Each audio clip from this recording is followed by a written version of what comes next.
நிம்மதியை பத்தி அல்லாஹ் குர்ஆன்ல சொல்ற நேரத்துல மூன்றுல நிம்மதி இருக்குது அல்லாஹ் சொல்றான்.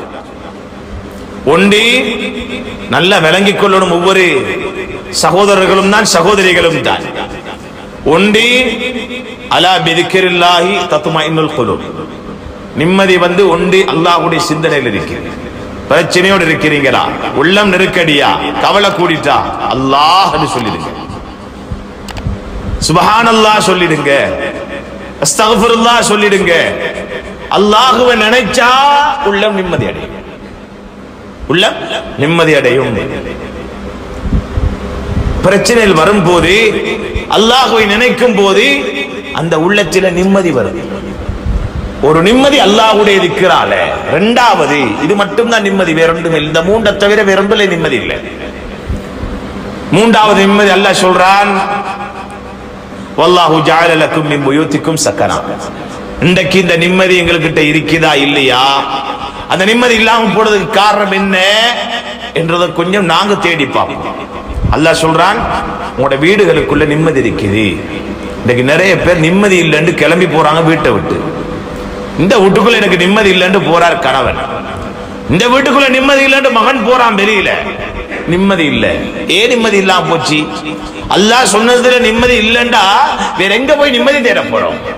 நிம்மதி இல்ல என்றதுக்கு காரணம் எங்கட வீடு தீனுடைய வீடாக இல்லை, எங்கட வீட்டுக்குள்ள அல்லாஹ்வுடைய நாமம் இல்லை, எங்கட வீட்டுக்குள்ள குர்ஆன் ஓதப்படல, எங்கட வீட்டுக்குள்ள அல்லாஹ்வுடைய திக்ர் இல்ல, அல்லாஹ் விரும்பக்கூடிய பேச்சு பேசப்படல, அல்லாஹ் விரும்பக்கூடிய மாதிரி வீட்டில் இருக்கக்கூடிய பெண்கள் ஹிஜாபோட இல்ல, திக்ரோட இல்ல, பிள்ளைகள் சாலிஹா வளர்க்கல. அதனால வீட்டுக்குள்ள நிம்மதி அல்லாஹ் எடுத்துட்டான். அப்ப யாரு செஞ்ச பிழை? அல்லாஹ்வுடைய வார்த்தையில பிழை இல்ல, நாங்க செஞ்ச பிழை. அன்பார்ந்த சகோதரிகளே, தாய்மார்களே, உங்களோட வீட்டுக்குள்ள உங்களோட கணவனுக்கு நிம்மதியை கொடுத்தீங்களா? ஏன் நிம்மதி இல்ல? கணவன் நிம்மதி இல்ல வெளியே போறாரு, நீங்க தீனுடைய வீடாக உங்களோட வீட்டை மாற்றல. தாய்மார்களே, உங்களோட வீட்டுக்குள்ள தொழுகுற அந்த பொறுப்பு உங்களோட பொறுப்பு. வீட்டை தீனுடைய சூழலா மாத்துறது உங்களோட பொறுப்பு. வீட்டுக்குள்ள அனாச்சாரம், வீட்டுக்குள்ள அனாச்சாரம், வீட்டுக்குள்ள மோசமான பேச்சுகள், வீட்டுக்குள்ள புறம் பேசப்படுகிறது, வீட்டுக்குள்ள மூன்றாவது நபரை பத்தி பேசப்படுகிறது, இட்டு கட்டப்படுகிறது, சூழ்ச்சி செய்யப்படுகிறது, குர்ஆன் ஓதப்படல, திக்ர் செய்யப்படல, தொழப்படலண்டா அந்த வீடு கபரு மாதிரி. எந்த வீட்டுக்குள்ள அல்லாஹ்வுடைய திக்ர் இல்லையோ அந்த வீடு கபரு, அந்த வீடு கபரு. கபறுகளா எங்களை வீட்டை வச்சிடக் கூடாது.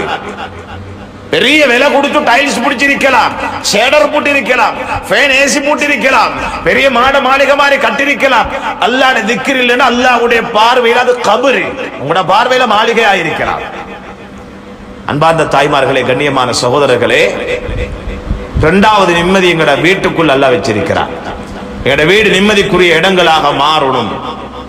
அல்லாஹ்வுடைய தூதர் ஸல்லல்லாஹு அலைஹி வஸல்லம் அவர்கள் குறைஷி காவிர்களால் அநியாயம் செய்யப்பட்டு உடம்புகள் எல்லாம் எச்சில்கள் பட்டிருக்கும், உடம்புகள்ல காயம் இருக்கும், வேர்வை கொட்டி இருக்கும், வருத்தத்தோட மிக கஷ்டத்தோட அவதியோட அல்லாஹ்வுடைய தூதர் எங்க போவாங்க? தந்த மனைவி ஹதீஜா ரலியல்லாஹு அன்ஹாவை தேடித்தான் போவாங்க, வீட்டுக்குத்தான் போவாங்க. ஏன் தெரியும்? அந்த வீட்டுக்குள்ள நிம்மதி இருக்குது. யார் ஹதீஜா ரலியல்லாஹு அன்ஹா?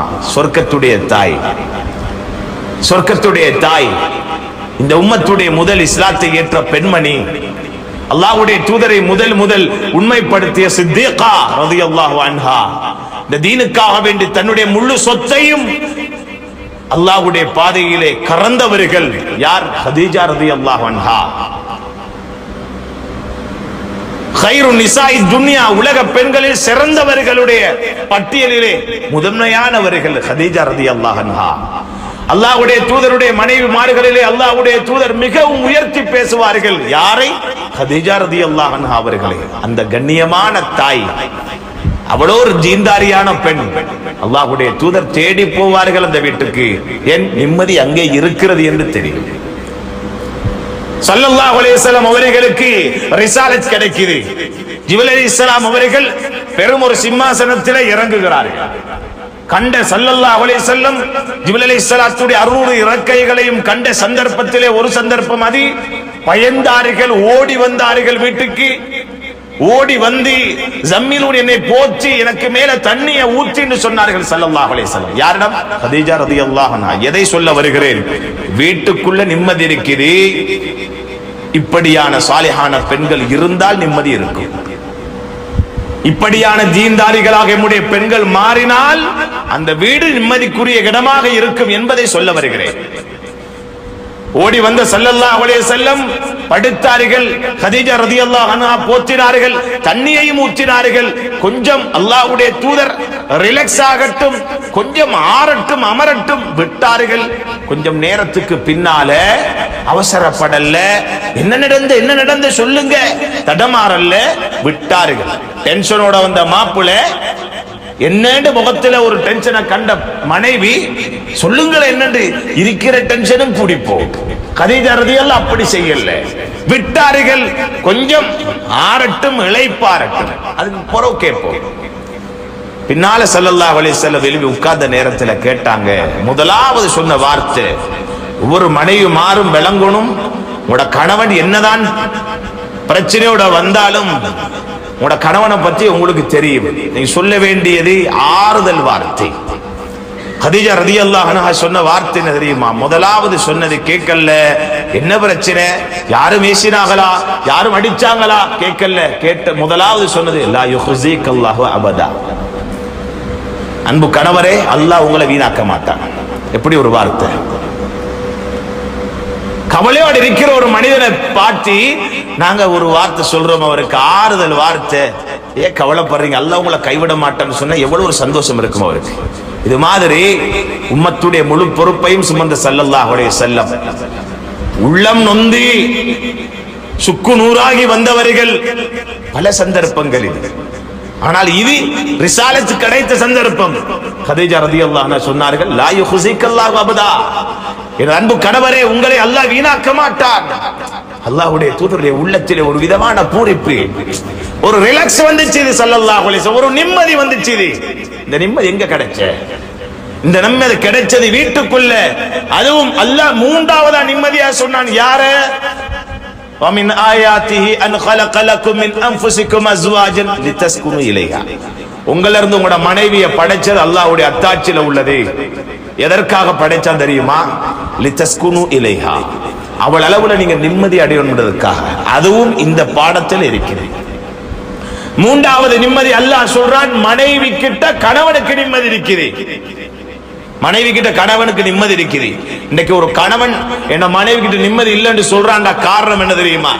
சாலிஹான பெண்ணை முடிச்சிருப்பார், துனியாதாரிய முடிச்சிருப்பார், உலகத்தை நேசிக்கிற பெண்ணை முடிச்சிருப்பார், கொடுத்தால் மட்டும் பொருந்திக் கொள்ளக்கூடிய பெண்ணை முடிச்சிருப்பார், குடுக்கல் அண்டா முகத்தை சுருக்கிற பெண்ணை முடிச்சிருப்பார், அல்லாஹ்வை சுஜூது செய்யாத பெண்ணை முடிச்சிருப்பார், அல்லாஹ்வை பயப்படாத பெண்ணை முடிச்சிருப்பார், குர்ஆனை ஓதக்கூடிய பெண் இல்லாத ஒரு பெண்ணை முடிச்சிருப்பார், அல்லாஹ்வுடைய சட்டங்கள் எதிர்த்து நடக்காத பெண்ணை முடிச்சிருப்பார். அந்த முசீபத்து தான் அவருக்கு வீட்டுக்குள்ள மனைவி கிட்ட நிம்மதி இல்லை, வேறொன்றும் இல்லை. நிம்மதி இல்லாததுக்கு காரணம் இதுதான். அல்லாஹ்வுடைய தூதர் கைபிடிச்சது தீன்தாரி, இஸ்லாத்துக்காக வேண்டி அர்ப்பணம் செஞ்ச ஒரு தாய் கதீஜா ரலியல்லாஹு அன்ஹா. நிம்மதி காணலையா?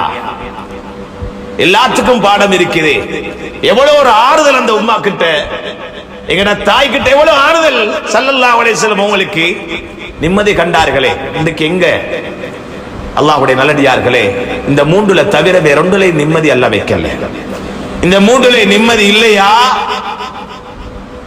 இது பெரிய ஒரு நஷ்டம். இது இல்லாம வேற எங்க நிம்மதி தேடினாலும் நாங்க சம்பாதிக்கிற சொத்துல நிம்மதி இல்லை. இருந்திருக்குமாக இருந்தா காரு நிம்மதி அடைஞ்சிருப்பார். நாங்க தேடக்கூடிய ஆட்சி அதிகாரத்தில் நிம்மதி இல்லை. இருந்திருந்தால் ஃபிரௌன், ஹாமான் நிம்மதி அடைந்திருப்பார்கள். நும்ருத் நிம்மதி அடைஞ்சிருப்பான். அடைஞ்சானா? எவ்வளவு கேவலமும் கைசேதமும் நஷ்டமும் அடைந்தார்கள் கடைசி நேரம். அல்லாஹ்வுடைய நல்லடியார்களே, எனவே தான் உலகத்திலே அல்லாஹ் சில நிம்மதிகளுக்கு வழிகள் வைத்திருக்கிறார். அந்த நிம்மதிகள் அற்பமானது. அந்த நிம்மதிகளை விட்டு நாம் பிரிந்து விடுவோம். மாட மாளிகை கட்டிருப்போம், நிம்மதியும் கண்டிருப்போம், ஆனால் அந்த வீட்டிலே மிச்சம் காலம் நம்மால் இருக்க முடியாது. நிரந்தரமான வீடு கபருக்கு போய்விடுவோம். மனைவி கிட்ட நிம்மதி அடைந்து இருப்போம், அவளும் என்றும் எம்மோடு இருக்க மாட்டாள், அவளோடு நாமும் என்றும் இருக்க மாட்டோம். ஒரு நாள் அவளை விட்டு பிரிவோம் அல்லது அவள் எம்மை விட்டு பிரிவாள்.